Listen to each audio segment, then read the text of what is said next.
You can explain to what somebody needs to do in 5 minutes. It's so easy. But the problem is getting through the brainwashing, because on every level, even if it's not veganism or vegetarianism, it's, what you need is a balanced diet. What does that even mean? You go into the rheumatologist's office and they say, this is incurable and you're going to have to be on these pills for the rest of your life. But when they come on a consult with me, I go, well, you fucked up a bit. We all do, but you're going to go through this journey and you're going to come out the other side way better, and it's going to be so cool, and I can't wait to see your healing.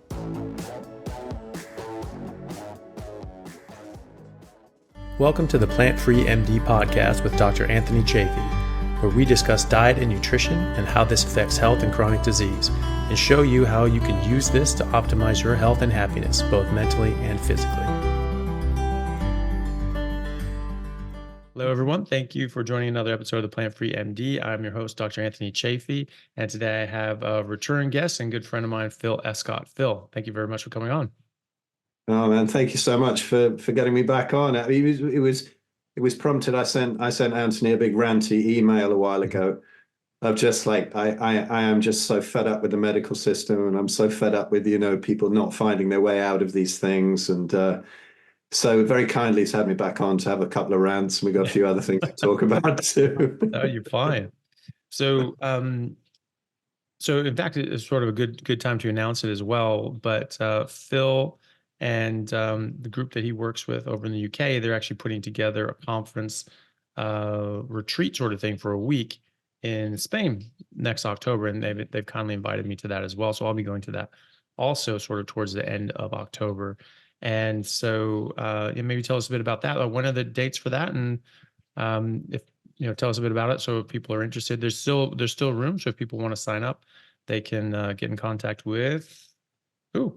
Sure. Yeah. Well, we did this Carnivore conference in 2019, and it was just magical. It was organized by mostly my friend Lynn Hardy, who lives really close to that, who you'll meet. She's wonderful. Mm. And she gave us one of her beautiful sort of €3 million villas to stay in and whatever, and found this beautiful resort to have the conference in. And it's like a converted monastery. And it's just beautiful buildings, gorgeous rooms, lovely mountainous surroundings, and a nice pool and whatever, beautiful grounds.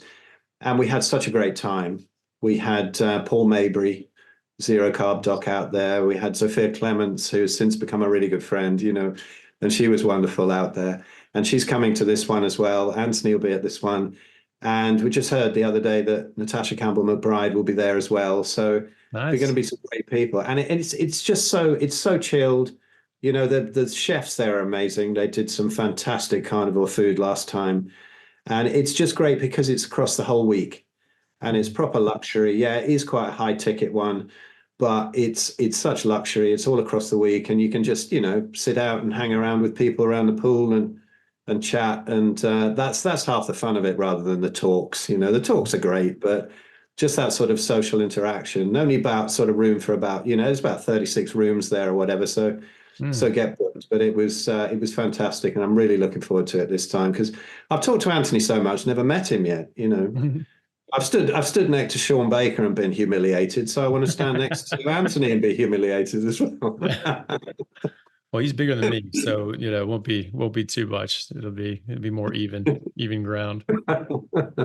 So yeah, Sean, but when I sign up, you can find that. Yeah, if you go to thebigfatchallenge.com, and you can see the events up the top, and we've got another one coming up in the UK at Easter with Sophia's on Zoom from Hungary, and we've got Doc Malik, amazing character with a wonderful podcast in the UK.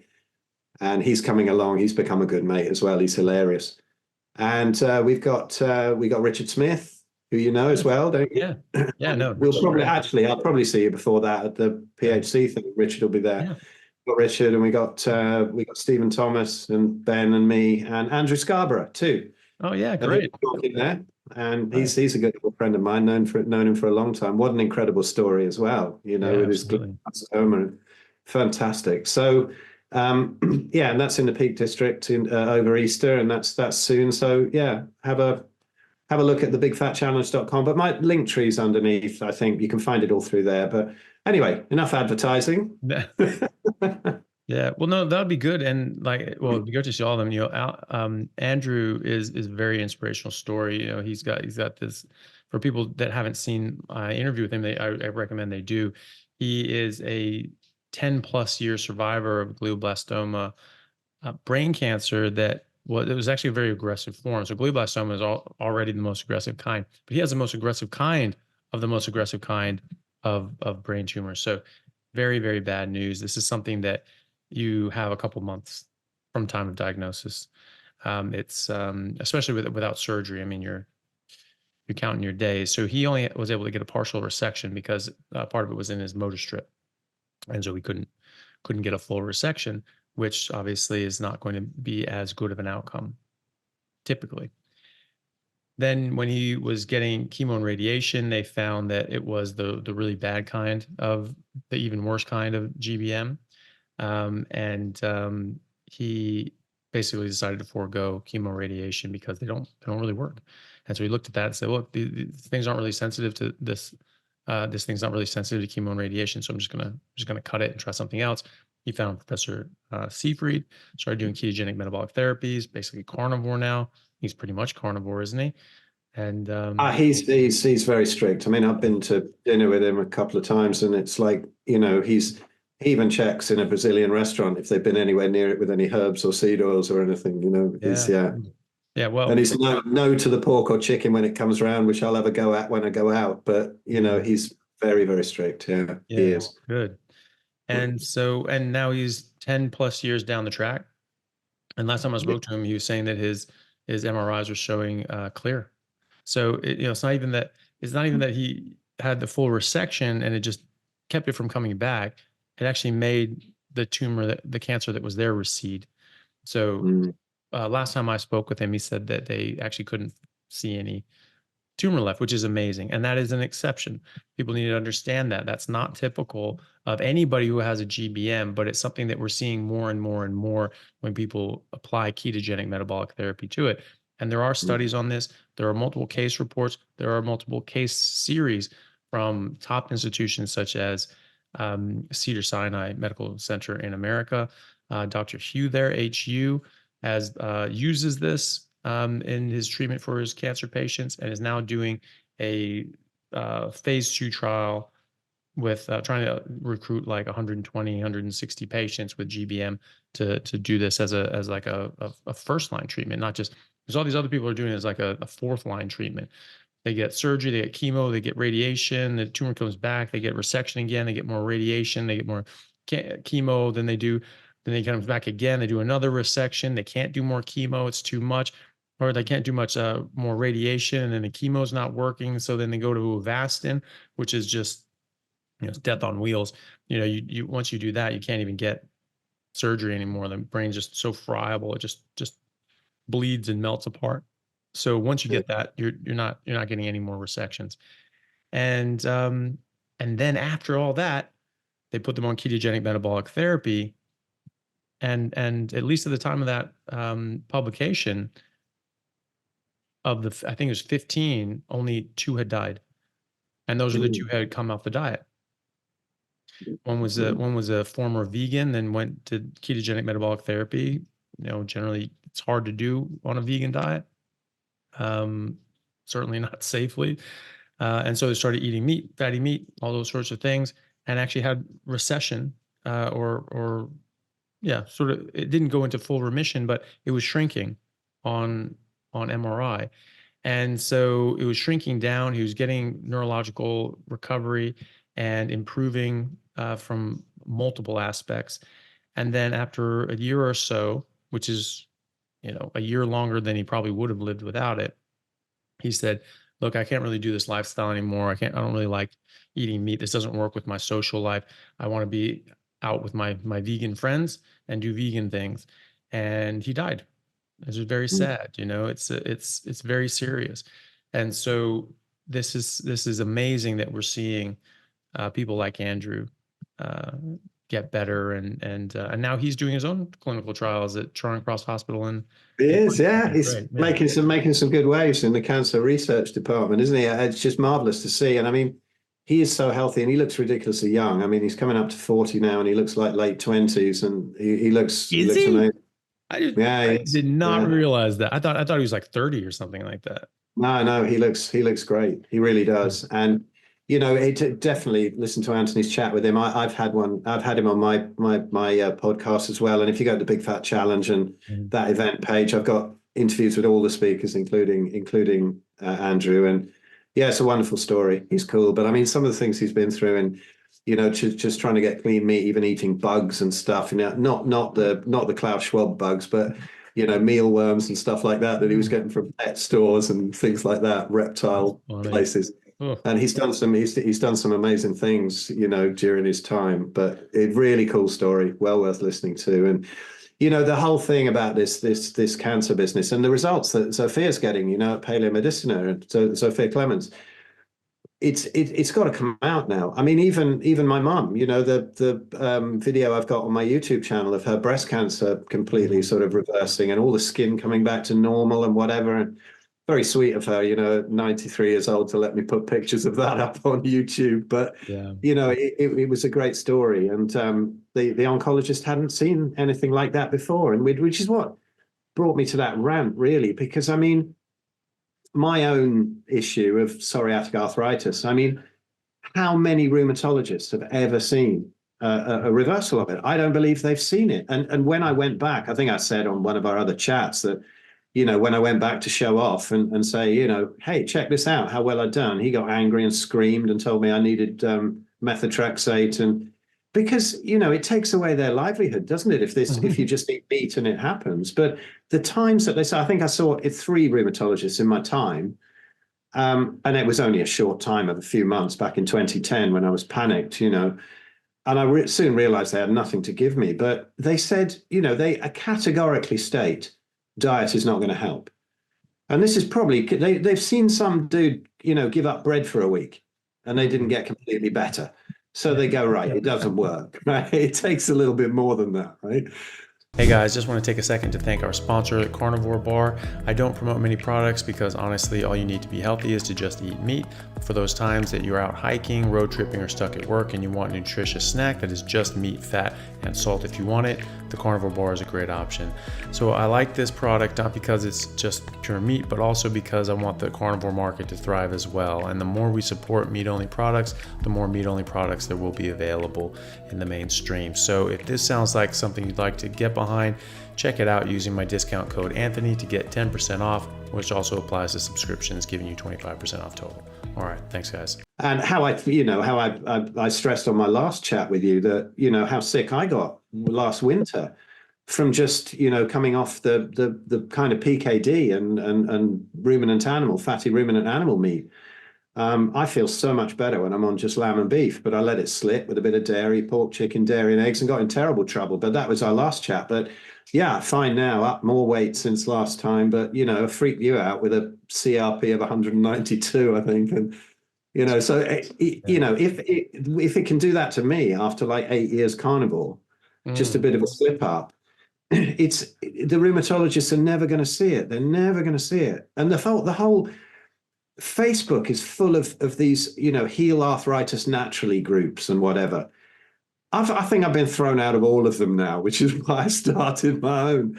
Because if you dare to say in these that it can be reversed, they get angry with you. And, you know, they say they're healing it naturally, but you can tell, you go into the group, right? And there's a banner pic of all these berries and green leaves and all of that kind of thing. And you think, oh, there's going to be trouble here.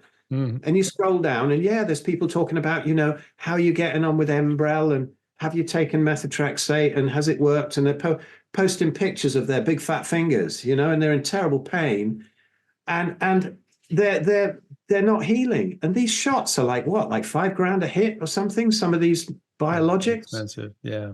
and it's bankrupting people. And so I had to have that rant to Anthony a little while ago, like. I just love to find a way, you know, with my shadow banned YouTube channel and whatever, of getting out there and saying, you know, let's get to some of these people with this, because for me, the whole crippling arthritis thing is just, you know, home territory to me. And I love it when somebody comes along for a consult with me and the first thing that I'll say, they come on obviously often very depressed, because I've had it myself. You go into the rheumatologist's office and they say, this is incurable and you're going to have to be on these pills for the rest of your life. And then we'll have to monitor you to see if we're blowing up your liver and all that, and detaching your retina and all that kind of thing. Yeah. So that happens. But when they come on a consult with me, I go, well, you fucked up a bit. We all do. But you're going to go through this journey and you're going to come out the other side way better. And it's going to be so cool. And I can't wait to see your healing, And if you can see them at the end of the consult, they're beaming, they're going, whoa, I've got confidence now, But you have to take them. You can explain, can't you? You can explain to what somebody needs to do in 5 minutes. It's so easy. But the problem is getting through the brainwashing, because on every level, even if it's not veganism and vegetarianism, it's, oh, what you need is a balanced diet. What does that even mean? I mean, Ben and I made a video on this the other day. It's just nonsense. It means a balance of stuff that your species is supposed to eat, with a load of stuff that it isn't. Balanced diet, steak in each hand, right? Yeah. That's what it is. And it's just, and then you've got the 5 a day, eat the rainbow, fiber, all of this stuff. So you have to get through the levels of brainwashing. And that's what I find that I'm good at. Whereas other people just kind of tell them what to do and then they'll fall off the wagon. And you've got to take people right through their levels and levels and levels of brainwashing, eh? So much of it. Mm-hmm. Yeah. A balanced diet is balance of nutrients and balance of poison. Right? Balance. It's what it is. That's it. That's what it is. Balance of things you do want, balance of things you don't want. Otherwise, it's just the things you want. That's unbalanced, right? I mean, what the hell are we talking about? A balanced diet is a balance of all the essential nutrients, all the nutrients in the right balance. So the right proportions of these things. And that's what a steak is. That's what fatty meat is a perfect proportion of all the nutrients and fats and proteins that you need, and nothing else. And they don't know. They don't know, though, do they? If you say, what is a balanced diet? What does it even mean? They haven't got any idea. It's just some weird phrase that's been brainwashed. You got to eat the rainbow, which is more applicable now than ever, with all the different parades and things going on. And,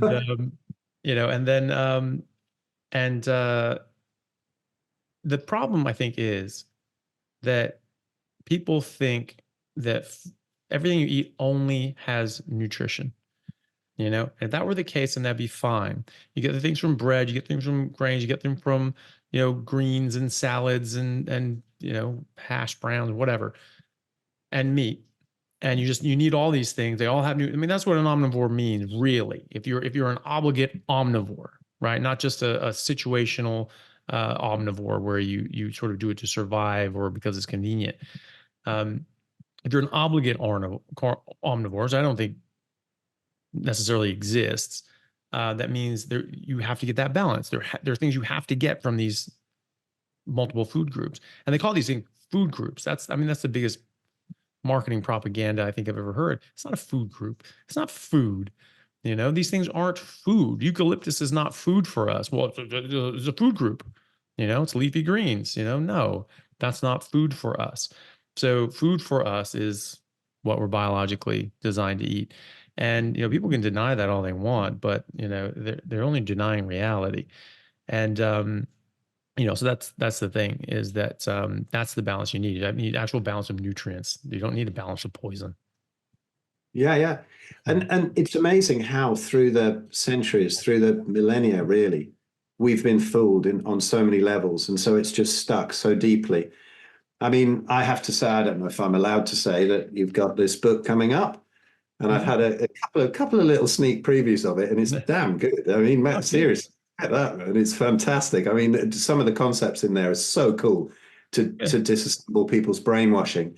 And I've got to have a bit of a wave around, because we got just this out in the past days, and the red pill food revolution, and that I was part of, but Ben put most of the all the words together for it out of our chats on Zoom and whatever. But this is beautiful of all the, how everybody has been completely fooled, what's actually happened down the millennia, down the centuries. And when you actually look into it, it's astonishing, isn't it? And a lot of it has come from all the religious and spiritual propaganda, whether it's a Hinduism over, taking over Ayurveda, which it always said, in the old text that the meat of freshly killed animals is like amrit, like nectar, the most nourishing thing for the body. And now with the Seventh-day Adventists, which you've covered a whole lot on your channel, and it's incredible, really, what's going on. And once people see the history of it, and then the penny starts to drop gradually of, wow, okay, this is what's happened. But the difficulty is, I think, making people realize that, how you say it, I love it. I've taken over this expression as well. People say we're all different. We've all got a different diet, and that this would make us the only species in nature that was true for. And I said it on a consult just now this morning. I was chatting to a guy who, I know, who is part of the transcendental meditation movement, which fooled me into the whole plant-based thing. And he's woken up, he's 77, and he's saying that all these old guys now in the TM movement with all the, the grains and the pulses and all of that, the Indian vegetarian stuff, they're all falling to bits. And we've been, it's all the spiritual kind of thing that's taken it over. And when you think that, it was just the weird visions of an 18-year-old girl in the 18th century that's probably brought about all of this dietary nonsense and the Seventh-day Advent. And you show somebody that, you go, well, the science is on our side. No, it's not, man. You've got the visions of an 18-year-old girl. We've got the whole of human history. Yeah. Crazy, isn't it, really? Yeah. And, and the thing is, you've got the science on the side. What science? Science is the biology, the biochemistry, the anthropology, the clear change in the fossil record between hunter-gatherers to agrarian. They shrunk by 4 or 5 inches. Their brain shrank by 11% in men, 17% in women. That higher rate or all these signs of infectious disease, tuberculosis in their spines, small jaws, crooked teeth, fallen arches, all of these other sorts of signs that people became much less healthy and remained much less healthy as well. And so, the idea that this is just, we weren't eating any of these things for millions of years, but then, just thankfully, we just came to the Holy Land and we just started eating random ass plants. And then now our health has just improved randomly. Like, that makes no sense. Anybody who studied biology and can think, past that cloud of misinformation and indoctrination would understand that. I mean, that is what we would be the only animal species on Earth that didn't apply to. All these other animal species, the food that they're adapted to is good for them, and the plants that they're not adapted to are bad for them. Any animal can eat meat. Horses eat little ducklings, and I've seen elk eat rabbits. Any animal can eat meat because that's what we're trying to do. We're trying to get the nutrients and building blocks to grow, build, and maintain meat because we are meat, right? And so it's very easy to turn meat into meat. It's very difficult to turn plants into meat. It's a different form of life. And so only a few animals are able to do that. And so, a horse can eat ducklings, but it doesn't have access to ducklings. It can't go hunt and all that sort of stuff. So its evolutionary niche is eating grass, right? But 70% of animal species are carnivores, and they just eat other animals because they don't have that adaptation. They weren't able to shift over and eat plants. That, we keep doing it for long enough, for hundreds of thousands of years. Sure, we'll change. It's not going to happen in your lifetime. That's not how evolution works. People say, if you do it for long enough, you'll change. Do you know what evolution is? It's not, it doesn't happen in your lifetime.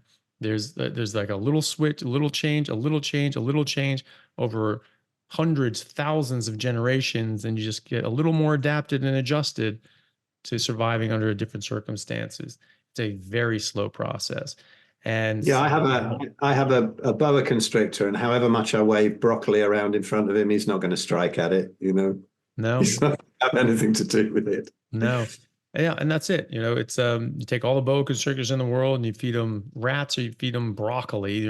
They're all different. They're all unique little snowflakes, but not a single one is going to do better on broccoli than it is on rodents, right? And the same with lions, and same with us. No one's going to do better on broccoli than they will on a steak. you know, in Yeah, our it's funny, isn't it? And did you see that thing where there were some vegans, and there was some discussion about, herbivorous animals and whatever, and they said that they wanted to put up a fence across the Serengeti to separate the carnivorous animals from the herbivorous ones, because eventually the lions will learn to eat plants. That makes It's sense. a mental illness, man. Well, It's just that is, yeah. I mean, that's again, that's just strictly denying reality. I saw one that like a meme or a post that like a vegan person put up years ago. It was these two male lions, and they'd taken down like this big like eland or something like that in Africa, and it was like on the street on the road. So there's all these cars sort of there, and everyone had to stop. The traffic had to stop because there's these two lions just gorging on this thing. And they wrote in the posters like, this is so sad. This is so sad to see. Someone had to teach those lions to eat meat. If only they instead had taught them to eat plants, then everyone could live and free and just eat plants. Everything would just be wonderful and nice. No, like sweetie, like it's like no one trained these animals. Like it's not like a human went out there and coached them on how to eat these animals. Like that's what they were born to do. I mean, it's so sad that the level of brainwashing that has yeah, happened. And it's continued. It started with Ellen G. White saying, well, this is sinful, but no one denied that we were apex predators until, I don't know, 5 weeks ago. This is crazy to me. I mean, I was taught this as a grade schooler that humans were apex predators. I mean, these are just the facts. And for a while it was like, well, we don't want to hurt animals. Isn't that sad? And oh, fat makes you fat. Cholesterol is bad for your heart. Move towards vegetables. And so that's fine. But if you want to do that and you think that that's going to benefit you, that's your choice. But for decades, no one was denying that we were apex predators. No one was denying that we ate meat for millions of years. Now they are. Now they're saying, "Oh, we can't be predators. We don't have fangs." It's like, yeah, neither do eagles, idiot. It's like that you don't need fangs in order to be a carnivore. And gorillas have fangs too. Are they carnivores? There's many fish. Most yeah, fish eat other fish. Most species of fish eat other fish. They're carnivores. Most of them don't have teeth, right? So you don't need teeth and claws to be able to eat other animals. Did It's a you very, did you very silly see thing. did you see Bart Kay's takedown of that vegan doc? Oh man, it's Which one? hilarious. He was just on grinning. Oh, what's his name? I can't remember his name now, but it was he had a debate with him recently, and he just kind of grinned through the whole thing. And Bart just pulled apart every single thing. Bart knew all the studies that this dude was bringing up better than that guy did. Mhm, And then the guy went away, Peter something, Peter mhm, Rogers, I think his name is. And then he went away and did the normal vegan thing of getting really aggressive afterwards, like mhm, they do. I think that dude did with you as well, didn't he? mhm. Yep. He went off and made some video afterwards, because they don't do it on the spot. They don't Mhm, kind of front up on the spot. They do in typing. But I mean, again, if someone's listening to this, say we're vegan bashing, no, we're veganism bashing. yeah. It's the awful process that catches people into this. But I think anybody out there calling themselves a doc and is still promoting this kind of thing is fair game. Mhm, Whatever Bart did and went for him, and he was really sort of crying in his corner and going, "Oh, he's been so unkind. All he did was call me names." No, he blew up all your science, but he was kind of harsh with you. But I think it was totally justified. And Bart's kind mhm, of funny. I mean, Bart behind the scenes is so sweet. He's such mhm, a lovely guy, and he puts that character on, mhm, doesn't he? But he took him apart, and then of course this guy went off and made this funny video with all these little kind of cartoon drawings of like a 3-year-old, to demonstrate how right he was. He shouldn't have done that, because then Bart went through that video and gave him another spanking. It was hilarious, man. The poor guy. And then I had to say a couple of things, on the channel. And now he's called me the Hulk Hogan of carnivore trolls. He The hell really does that went. even Said, mean?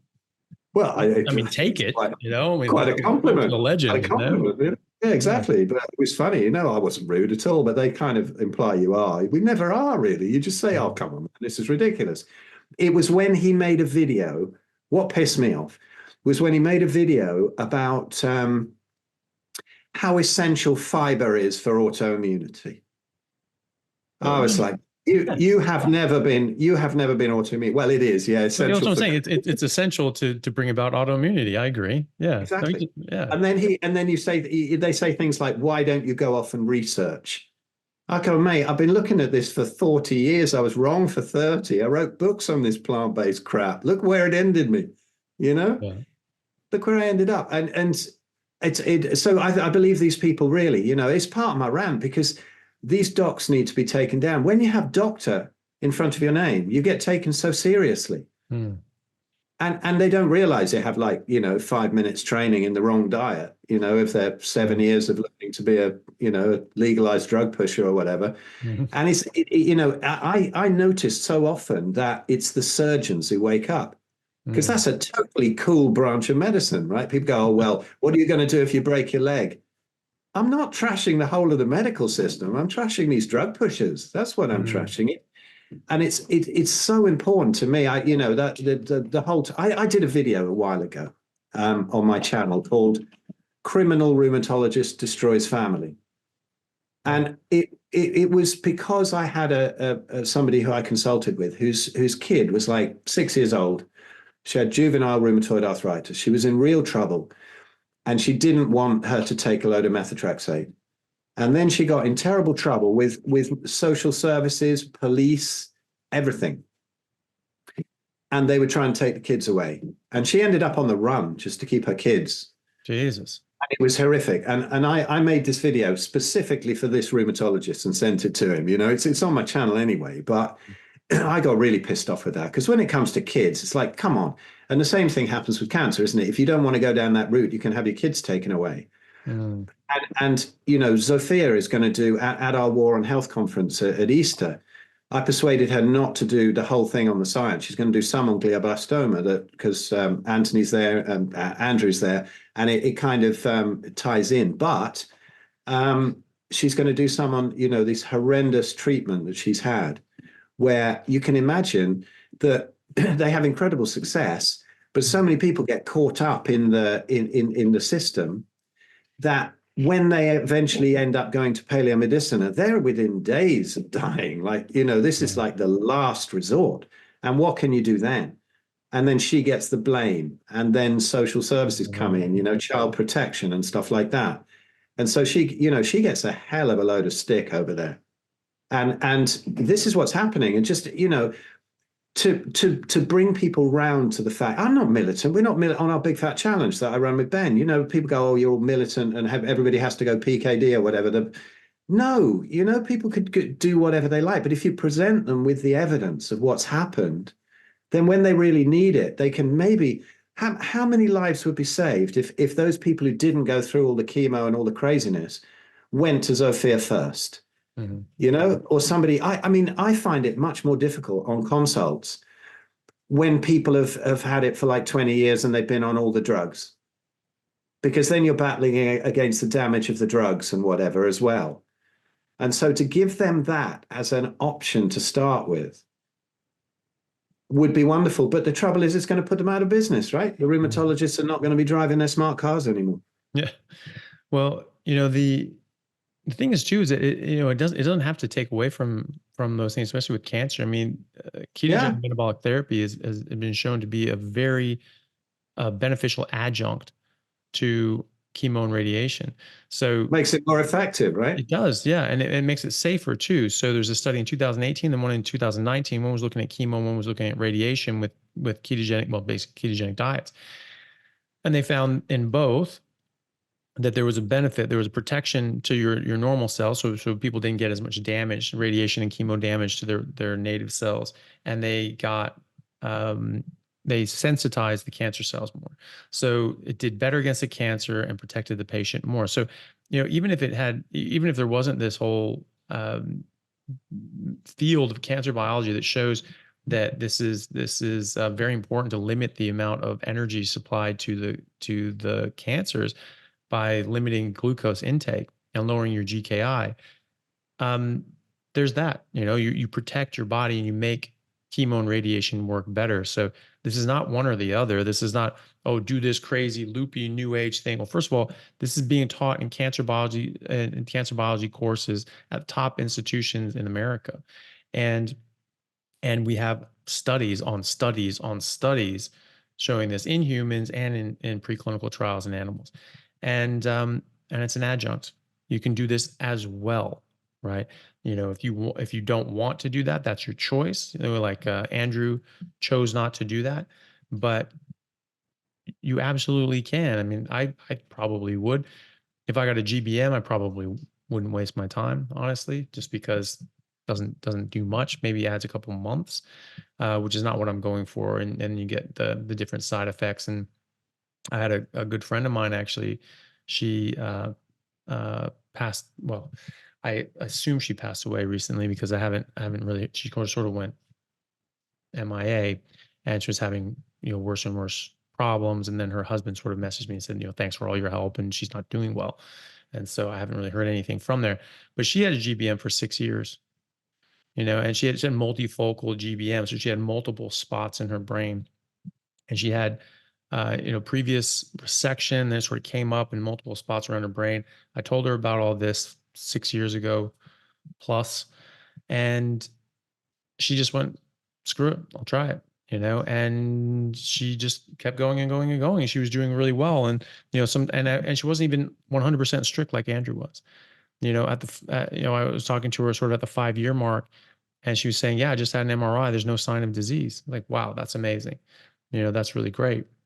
And then she was saying, yeah, it's just with lifestyle, I want to be able to live my life a bit. And, I got kids and want to be able to enjoy things with them. Started coming back, and then she's like, okay, I need to be all over this. And so she started going on it again. She did it really, really strictly. And she was doing well. And her doctor recommended going and doing radiation again. She declined very quickly, very, very quickly. You can get swelling of the brain with radiation. You can get radiation necrosis, and people can die from that. You can die from radiation necrosis.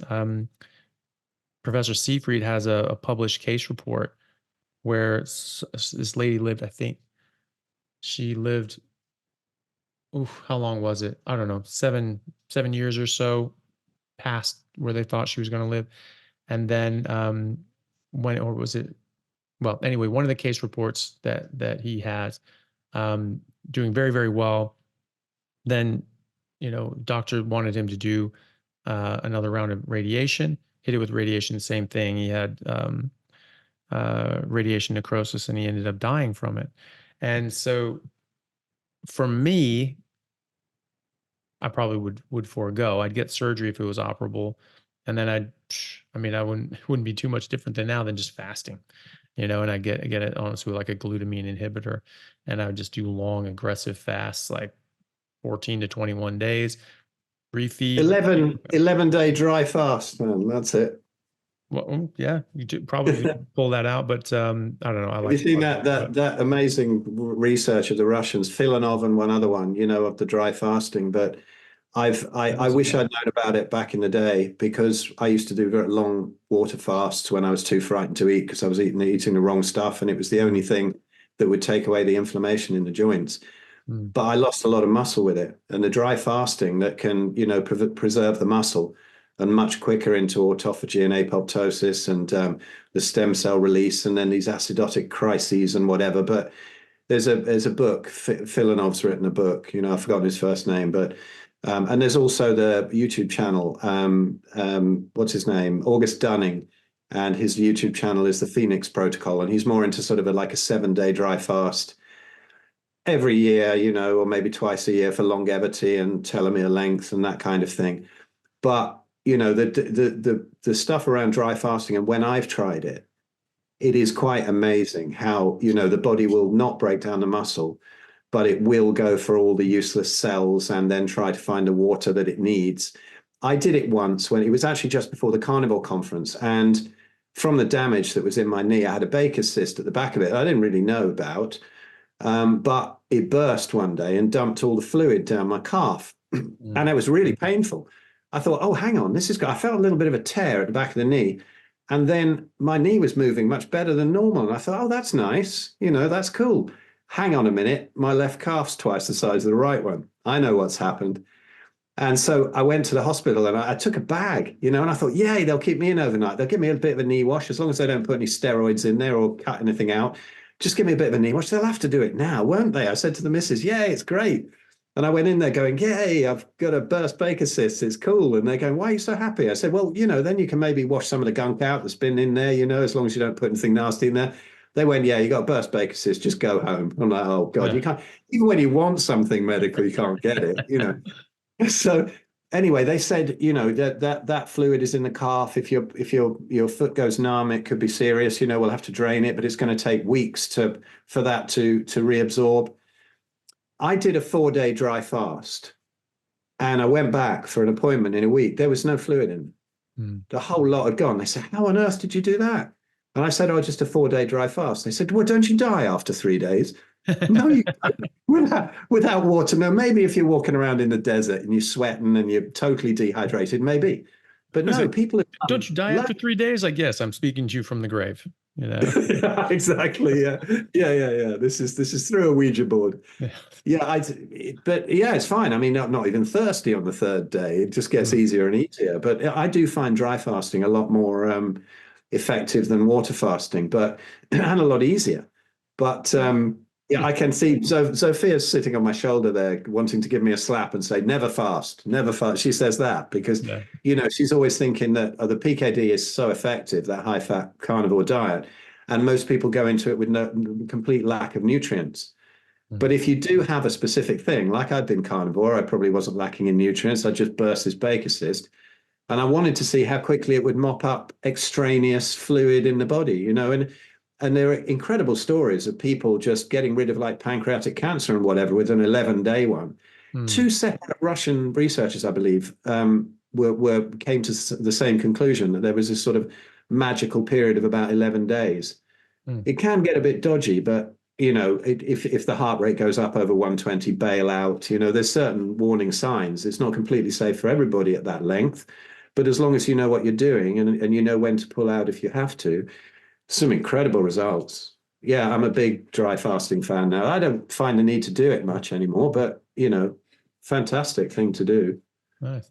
So 2 questions. One, can you tell us a bit about that? Because I haven't seen that study about the benefits from 11-day fast or doing those extended dry fasting, and why that's necessarily better than a wet fast.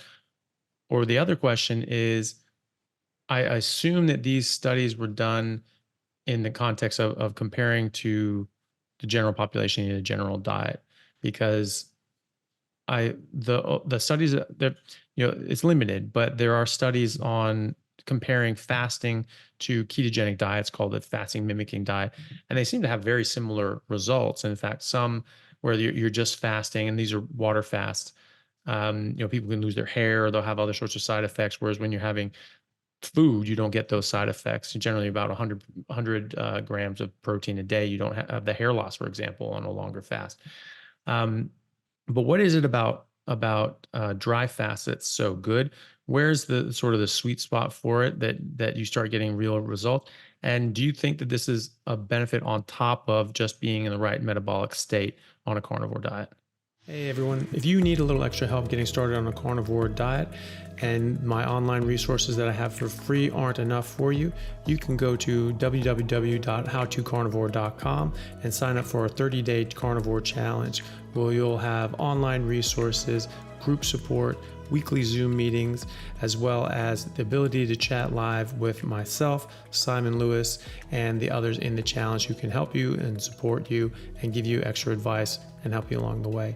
So if that sounds like something that would be beneficial to you, then please go to howtocarnivore.com and sign up. All right. Thanks, guys. We'll see you there. I think it really depends. If somebody's got a particular issue that they want to try and speed up, it can definitely help. I don't think it's necessary. I really don't. I'll agree with Sophia on that. But if you're a bit of a biohacker and you want to try it, no harm done. I mean, Sophia says that she sees weird blood results while people are fasting, whether it's dry or wet, I don't know. But then again, I would challenge that a little bit. even though she's a real hero of mine, and say, well, in the same way as when people go carnivore, the blood results are different and people get alarmed by them. Maybe when you're fasting, the blood results are fine and the body knows what it's doing. Because ancestrally, of course, we'd have fasted. We would have had a mammoth a day, right? It didn't happen. So, there would have been periods when we were fasting. So it is ancestral. I don't know about a sweet spot. I think it depends what you're going for. It can be definitely a quicker reset for people than water fasting. And because when I was doing a lot of fasting, I had a gym like late 90s. I had quite a bit of muscle and I kept it even for those 10 years until I got really sick. But when I tried the veganism and then with all the fasting, I lost a whole load of muscle. If instead I'd have gone carnivore and done some dry fasting, which tends to preserve muscle much more than the water fasting, I think it would have obviously been a hell of a different outcome. And that's why I keep, I've had so much experience of this. It drives me mad when I drive past a hospital, particularly this hospital of rheumatology near me. There's all these people piling in. They can hardly walk and whatever, And I've been in there, and the first thing you smell is toast that they're making them, in the cafe, and they're all sick. And I just think if you could get this across to people, I feel a particular affinity, obviously, with people who are crippled with rheumatoid arthritis. And the longer you let it go on and the more mistakes you make, the more damage you'll have. It was in like 30 joints. I've got it out of most of them with no damage, but I do have damage in a wrist. I do have damage in a knee. And if I'd have known about this, 2010, I'd have no damage. Nothing. You fix this. They freak you out. Or you're going to be in a wheelchair in no time. The joint damage, this and that. You get it within the first couple of years, you probably have no joint damage. But if you let it tick on longer than that, you're going to have a lot of difficulty bringing that joint back, and getting the thickened synovium down and all that kind of thing. But just to show people, and also, all the other things, whether you use fasting or not, if you're on a good high-fat carnivore diet, but beef and lamb only, please, if you're autoimmune, a little bit of liver, that's about it. Bit of oily fish, don't stray any further than that, please. If you're suffering, if you can get that down, but also, you can speed it up because my consults are not just about the diet. It really is the whole ancestral thing, all that whole quantum stuff, of getting rid of all the other pollutants that we have, all the EMFs and the artificial light. When I see people who are not getting such great results, if it's not the fact that they're eating pork, chicken, dairy, and eggs, it's often that they're not sleeping right. Yeah. Mm-hmm. They're not getting out in the morning. They're not getting their feet on the ground, getting the natural light in their eyes to start with, and even in their skin, for all the melanin and the stuff that Jack Kruse is getting into about melanin now and all through the body, of how it works, not just in the skin. I mean, I destroyed my melanin even in the skin with all my years of wearing contact lenses, sunglasses, being on a plant-based diet, probably filling myself with seed oils, all of this kind of crap. And to get all these other things, all these ancestral things in one that we also, we get people doing, and we see the difference when people just try one thing and then they get all the things right. Sometimes it just clicks it into place, that last little bit, we see it on the challenge where we see people from month to month and whatever. And it's beautiful. And it's so simple to do, isn't it? It doesn't take long. It's not a great intrusion into your life, change a few light bulbs, get some iris on the computer, wear blue blockers now and again, It's so easy. Mm-hmm. It's so easy and yet so effective. And it would, I want to see rheumatologists sitting there in their offices, twiddling their thumbs because no fuckers go into them. That's what I want to see. Or they change their shtick around and actually treat people at underlying cause. And the thing is that if they're still having problems or they're not able to affect the diet, and they're just I can't do this. I want to be on the drugs, or I can only do it partially. I need some drugs. Fine, But it's like with the epilepsy treatment. We used ketogenic diets for decades to heal people and treat epilepsy in the medical establishment. And then pharmacology came in and said, these work. Don't worry about it. That's what it was said. Thomas Seyfried, in doing his postdoc at Yale in the neurology department, was researching ketogenic diets and epilepsy. And the head of the department of the neurology department at neurosciences department at Yale said, "Oh, look, we've got medications for that now. Don't worry about it. It's really hard to counsel people. It's easier just to give them a pill, and they're effective. So don't worry about it." That is lazy. That's lazy thinking. That's lazy practice. That's lazy medicine. You're putting some drugs into people that don't need to be there, and you're causing different sort of side effects and problems. And it's not even necessarily fixing the problem or curing it. It's certainly not curing it. It's just masking it. And But so, I tell you what, you're absolutely right about that, to give alternatives. But look at all the new drugs they have that causes so much problems because they're just yeah, in the pay of the pharma companies. What's the latest one? What's the latest one? I mean, sometimes if people are not willing to go yeah. all the way, it's low dose naltrexone. It's so safe. It's been Mhm. around for ages.